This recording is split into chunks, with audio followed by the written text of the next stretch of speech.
Shot in 4K ultra high definition. Your number one source for local news. WRAL News. Coverage you can count on. Guess what's coming? We're going to see this muggy meter dropping nicely over the next 24 hours. I'll show you what it'll feel like for most of the rest of the week. 3 teenagers are facing charges in Raleigh, murder charges. The deadly shooting police say they're responsible for. Today, people will make their voices heard about plans to relocate Raleigh's Red Hat Amphitheater. The discussion happening today ahead of City Council's vote in a few weeks. And a school badly damaged in a tornado less than 2 weeks ago in Wilson County is now moving forward. The orientation planned for some students today.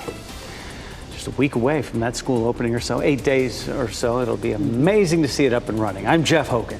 And I'm Renee Chu. Great to have you with us on this Tuesday as we move forward in what's going to be a lovely weather week. Humidity-wise, yeah, some are taking a hiatus. Meteorologist Elizabeth Gardner in the WRAL Severe Weather Center. First, I want to mention, saw the supermoon out there. Oh, so beautiful out there right now. It's crazy. As a matter of fact, that's why the sky looks a little bit lighter here over downtown Raleigh. You can pick out just a few of those small clouds that are out there currently over downtown Raleigh. It's a lovely morning out there. Temperatures are feeling good. It's 73, but our dew point is sitting at 67. And so technically that's muggy, but as our muggy meter moves over, we get to 65 and it starts to move back to the nice trending area. So we do have 60s in a lot of places. 64 in Roxborough, 60s in South Hill, Rocky Mount, and Goldsboro. We're going to continue to see cooler, drier air coming in from the north today. So if your temperatures feel a little warm as you step outside, just hold on. Our temperature, even in the triangle by 7 or 8 a.m., could drop on down into the mid-60s, and a lovely afternoon with highs in the low 80s. We'll see mostly sunny skies and a nice drop in humidity, and I'll show you how long that will last coming up. Elizabeth, thanks. 3 teenagers have been arrested for murder in Raleigh more than 3 weeks after a man was found shot in a car. The shooting happened on Highgate Place around 2 a.m. on July 27th. Around the same time, police found a car that crashed into a tree on Milburnie Road. A man inside the car had been shot. He later died at the hospital. Yesterday, police arrested 2 16-year-olds and a 15-year-old in connection to the shooting. These arrests bring the total number of people under the age of 18 charged in connection to homicides in Raleigh this year to at least 9. So far in 2024, Raleigh police have investigated 19 murders in the city. Juveniles have been charged in 6 of those murders. Parents and students are frustrated because of long wait lists for driver's education classes, and sometimes the wait is months long. Today, the State Board of Education will talk about ways to reduce that wait. WRAL's Kelsey Coffey joins us live from the DMV on Avon Ferry Road in Raleigh. And Kelsey, this backup comes as there's been a drop in the number of driving instructors. Jeff, there has, and we've been staying on top of this issue for student drivers for months now. Even this morning, it looks like there's a student driver that's outside of the DMV already. And this morning, we were expecting to get an update on the status of driver's ed here in our state. We spoke with Adelaide Anderson yesterday as she was waiting for hours in line. She's been trying to get her driver's permit for weeks. There's a 3 to 5 month wait time for behind-the-wheel driving instruction in Wake schools. A drop in the number of instructors, coupled with the increased number of teenagers, is to blame. The pandemic added to the problem. Anderson says she's been to 3 different DMV locations between Newton, Sanford, and Raleigh. She says she had the same experience at every location. Long wait times outside with no guarantee she would get service. It was hot outside, people sweating, people leaving. It was just a struggle to just try to get inside. We're expecting to hear about that update this morning at 10 o'clock. Kelsey Coffey, WRAL News, live in Raleigh. Today, people will share what they think of plans to relocate Red Hat Amphitheater in downtown Raleigh. A final vote on the plan is happening next month. WRAL's Laura Levine joins us live from Red Hat Amphitheater. Laura, Raleigh City Council members will be hearing from people at a meeting tonight. Renee, good morning. I learned from the city of Raleigh more than 30 people have signed up to speak at tonight's city council meeting. And of that number, the majority do plan to share their opinions about this iconic staple here in the heart of downtown Raleigh, the Red Hat Amphitheater. Now, of that list, those opinions, I can tell you, are split. Here's what's at stake. The city is considering moving Red Hat a block south and to expand the Raleigh Convention Center. This would force a portion of South Street between Dawson and McDowell to close. Some neighbors against the move in the Boylan Heights community have shared these renderings to show how this could be done without isolating communities from downtown. The convention center plans to add 300,000 square feet of space to bring the total to about 800,000 square feet. More than $387 million has been allocated to help pay for the expansion and relocation. Business leaders say if this plan doesn't go forward, the city could be at risk of losing Red Hat altogether, and with that, tens of millions of dollars in direct economic impact. This impact is very much diffused across downtown, meaning it has impact across a lot of restaurants, retailers, bars, which is great. So they really feel it and see it more so than almost anything else. Most other events, all of that, they really see it.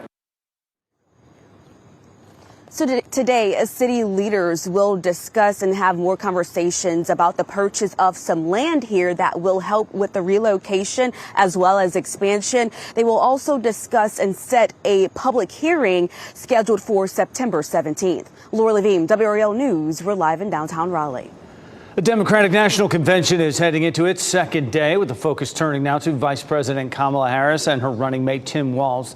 The Obamas will headline the convention's second night. They're expected to talk about Harris's qualifications to serve as president and what Democrats need to do to beat former President Donald Trump in the general election. Second Gentleman Doug Emhoff is also expected to speak, as well as Illinois Governor J.B. Pritzker. President Biden passed the torch to his vice president and his party's nominee, Kamala Harris, during his address last night. He entered the convention center to a standing ovation. Biden made the case for why Harris is best suited to continue the work they've done over the past 3.5 years. She's tough, she's experienced, and she has enormous integrity, enormous integrity. Her story represents the best American story. Biden talked about many of his administration's achievements and shared the credit with Harris. He said picking Harris as a running mate was the best decision he ever made. And Renee, former Secretary of State Hillary Clinton also took the stage as the first woman to gain a major party's nomination in 2016. She urged voters to help shatter the glass ceiling by electing Harris as the first female president. The future is here. It's in our grasp. Let's go win it. Biden and Clinton, two former Trump opponents, made the case to defeat him in November and send Harris and Walz to the White House. While people gathered inside for the opening night of the DNC, thousands of people outside were protesting the war in Gaza. Dozens of protesters broke through a security fence blocks from the convention center. Several protesters were detained by police. Police have not released an exact number. It is estimated that at one point, close to 6,000 activists made their way through Chicago's West Side. Meanwhile, former President Trump is pushing forward with his campaign. Today, he'll be in Howell, Michigan for a crime and safety event. His running mate, J.D. Vance, will be at an event in Kenosha, Wisconsin. Then tomorrow, Trump and Vance will be in Asheboro, North Carolina, right here. The campaign says they'll deliver remarks on national security at the North Carolina Aviation Museum in Asheboro. That'll be at 2 o'clock tomorrow afternoon. WRAL's Ashley Rowe will be at the rally to bring us live reports throughout the day on WRAL News and on WRAL.com. Today, student orientation is happening for Springfield Middle School in Wilson County, less than 2 weeks after it was badly damaged by a tornado.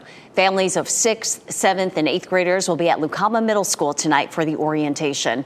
The tornado that hit August 8th tore off the roof and knocked down the walls of the 6th and 7th grade wings of Springfield Middle. The school plans to use mobile units for some classrooms. Others will be moved into the 8th grade wing. The first day of school is Monday. Good morning, Chris Lovingood here in the WRAL Live Center, getting some images into our newsroom regarding some damage in Arkansas, specifically the northeastern part of the state. I want to show you this right here. And actually, this is the northwestern part of the state, I should say. Strong winds reported through the area, essentially bringing down trees and power lines. And what you're seeing here is a lakefront that had a marina that was there, and there's some damage done as well. You can see that aluminum siding has just been scattered just about everywhere. Most of the outages that were caused, again, by downed trees and power lines, causing thousands of people to be without power. But even seeing all this, all that storm damage, no one was injured.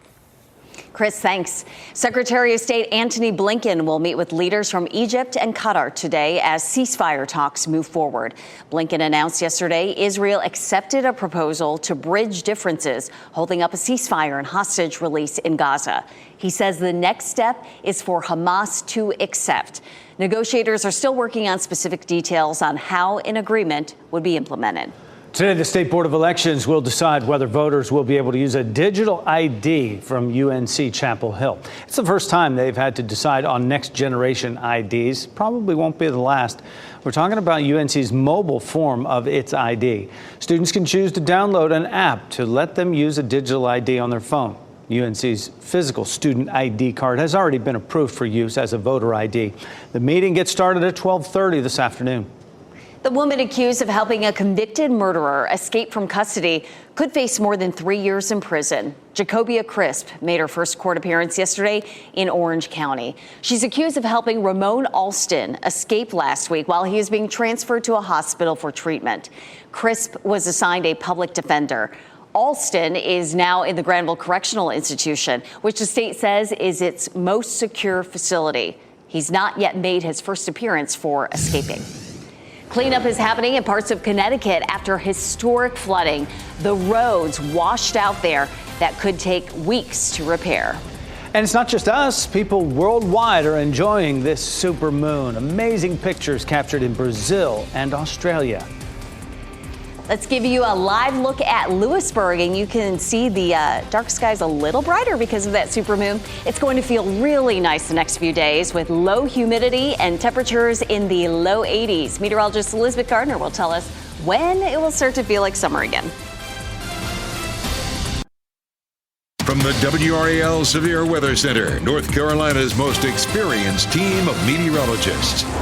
It is 4:44. It's a little on the warm side this morning. We're in the 70s in Durham, Raleigh, and Fayetteville, but low 70s. Our humidity has begun to drop, but we're going to see a much bigger drop as we get through the day today. And tomorrow morning, we'll feel a lot cooler. As a matter of fact, in the next few hours, we should see some of these temperatures dropping on down into the 60s. And it's really going to be a nice day today. And we have a very pleasant stretch of weather in our forecast. Lots of sunshine. Temperatures should drop into the upper 60s by the time we get to, say, 7 or 8 o'clock this morning. Should make for a very comfortable run this morning or out walking the dog. Temperatures will be in the low 80s this afternoon. And the difference between yesterday and today is the fact that the humidity should drop some this afternoon. Coming up again, we're going to talk about how long we may have this little sneak peek of fall. Elizabeth, thanks. A state of emergency has been declared in Connecticut after torrential rain Sunday triggered massive flooding that killed at least 2 people. Dozens of roads are washed out, and state transportation leaders say the cleanup is going to take time. Governor Ned Lamont is asking for federal help. Over the next few days, Connecticut State Police will use dogs and drones to survey the damage. The Department of Public Health is responding as well, focusing on nursing homes and hospitals. A settlement has been reached in the case of Devontae Mitchell. This comes as 4 hotel workers face murder charges. Mitchell's family reached a settlement yesterday with Hyatt Hotels. 4 men who all worked for the hotel at the time of the incident are now heading to trial. A judge ruled yesterday enough probable cause was established to charge the men with felony murder. Their arraignment is planned for Thursday. Investigators say the men pinned Mitchell to the ground for 8 to 9 minutes. He died from asphyxia. Former New York Congressman George Santos has pleaded guilty to wire fraud and aggravated identity charges. I understand that there are legal consequences for my actions, and I accept them fully. I was an asset. The guilty plea comes less than a month before his trial was set to begin. Santos is likely to spend at least 2 years in prison and owes thousands of dollars in restitution. He previously maintained his innocence on felony charges. Sentencing is set for February. Former President Donald Trump is falsely suggesting Taylor Swift endorsed him as president. Trump posted a carousel of images of Taylor Swift on his Truth Social account, and he wrote, "I accept," along with the photos, most of which were fakes and generated by artificial intelligence. Among the images, Swift is dressed as Uncle Sam with the caption, "Taylor wants you to vote for Donald Trump." Others show fans wearing Swifties for Trump t-shirts. Swift has not endorsed a presidential candidate at all this election cycle. She endorsed Biden in 2020. In Wilson County, the last public meeting of the 2045 Comprehensive Land Use Plan is happening tonight. This means it's the last chance for you to give input before leaders finalize the draft of the plan. This will be held from 5:30 to 7 tonight at the Wilson County AG Center. It is open to the public. We are getting some amazing images of last night's supermoon from all around the world, and you can see it rising here over Sugarloaf Mountain in Rio de Janeiro. Now, during a supermoon, the moon inches a little closer than usual to Earth, so it looks bigger. Check out the blue supermoon rising over the iconic Sydney Opera House right there, between the clouds anyway. You can be a WRAL weather watcher for us. Just show us your best pictures of that blue supermoon. If you have a photo or video you want to share with us, you can go to WRAL.com/weatherwatchers, and we may share it on TV or feature it online. I took a picture of the supermoon over the CBC building here as I was walking into work. Haven't sent it in yet to weather watchers. It's no Sugarloaf Mountain in Rio de Janeiro, Elizabeth, but it was still very beautiful. I don't know. I think we rival the Sydney Opera House, though, right? with our beautiful okay. architecture here at WRAL. We take a look at downtown Raleigh from the North Carolina Museum of Natural Sciences. We can't see the moon from this shot, but I'm going to work on seeing. Sometimes we can pick it up here and there, especially as it starts to set a little bit, and that'll be happening over the next couple of hours. So, keep it tuned here. We'll see if we can actually see it live in a little bit. 73 degrees as you're heading out the door, but the dew point is 67, and that 73 should drop a little bit more. There's a little bit of cloud cover out there, maybe holding that temperature up just slightly. But for the most part, we're seeing fairly clear skies this morning, at least partly cloudy. So we have the top of the tower lit in blue. Look at this photo. We encourage you to send in your photos, but do not be afraid that your photo doesn't look like Neil Hawk's photo. This is incredible. I don't know what sort of equipment he has, but thanks to Neil for sending this in from Lewisburg. Just perfect picture there of the moon. And of course, as we said a minute ago, go to WRAL.com, search Weather Watchers, and send us your photos of whatever's happening in your backyard, even if it's not the supermoon. So the moon at supermoon is at perigee, which means that it's the closest point to the Earth in its orbit. Before I say that, it will be the first of four. So it's beautiful now. We'll see the same thing in September, October, and November. So we have a string of supermoons coming up for the rest of the year. It's actually only 7% larger, but it appears 30% brighter. And so it is definitely a beautiful sight to see. 83 this afternoon in Raleigh, 82 Durham, 85 in Fayetteville. So a little cooler than yesterday. We're going to see a nice drop in humidity. Tomorrow morning, look at that, 50s in Roxborough and South Hill, 62 in the Triangle, 64 in Fayetteville and Clinton. So lovely, lovely morning for tomorrow. 69 is our normal low temperature, which we tend to see right around sunrise. Look at that. We drop it down to 59 on Thursday morning, and we're in the low 60s all the way through Sunday. So this is going to hang around for a while. 89 is our normal high, and we're well below that all the way through Saturday. Highs will be in the low to mid 80s. And look at this. The blue shaded area is where temperatures are below normal. We're going to hold on to that all the way into Sunday. And we get into next week, and you can see the heat kind of building, those yellow and orange shaded areas. Heat's going to build for us a little bit next week. So right now, the dew point's at tolerable. Tomorrow, we drop it all the way down to refreshing and then hold it at comfy all the way into the weekend. So this is going to be a nice little treat. Take a look at the available moisture. This is the humidity. This is where it is this afternoon, just closer to the coast, and it slides on out of here. Even the coast should get a nice break, but it's going to hold steady along a stationary front just offshore. High pressure builds in, bringing some beautiful weather for the next few days, but eventually we'll start to see that moisture pushing back in. So fall is not here to stay just yet, but it is definitely coming. I know, but there it is, 90 degrees again by next Monday. Thanks, Elizabeth. SpaceX is sending 4 people into space for a new risky mission, the experiment they plan to do that's never been done by a crew manned by private citizens. Plus, restaurants and businesses in Carteret County are in the middle of a sign war. How the joke has escalated.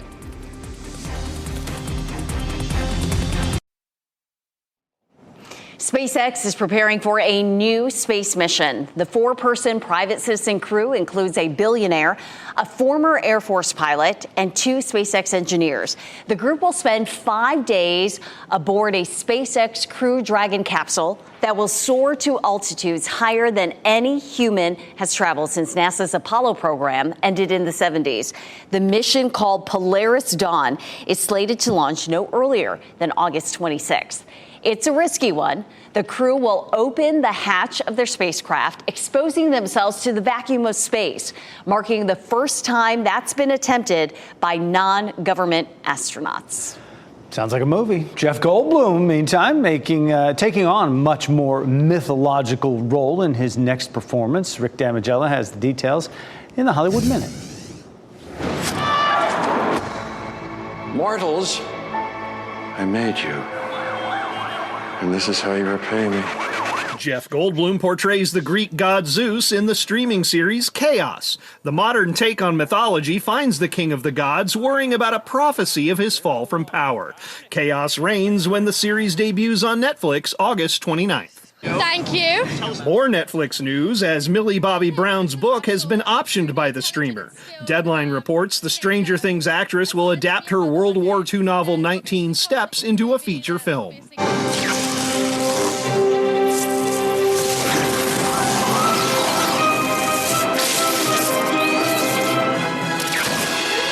The Pokemon World Championships are staying stateside.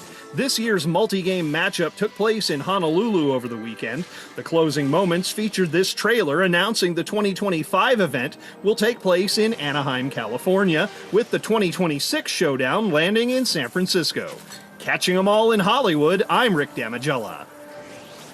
A war between businesses in Carteret County is heating up, but it's all in good fun. Check this out. A sign battle has started between restaurants and businesses in the coastal area. A restaurant called Dank Burrito was the one who started it, poking fun after the business across the street that left a happy birthday sign up a little too long. Well, the war seems to be catching on all over our state. One woman says she's seen signs from Emerald Isle to Craven County. Get creative, pretty funny. This is something that has been frustrating for students and parents. Major backups when it comes to driver's education courses. The meeting happening today to address the months-long wait lists. And 3 teens in Raleigh are facing murder charges, the shooting that they've been arrested for.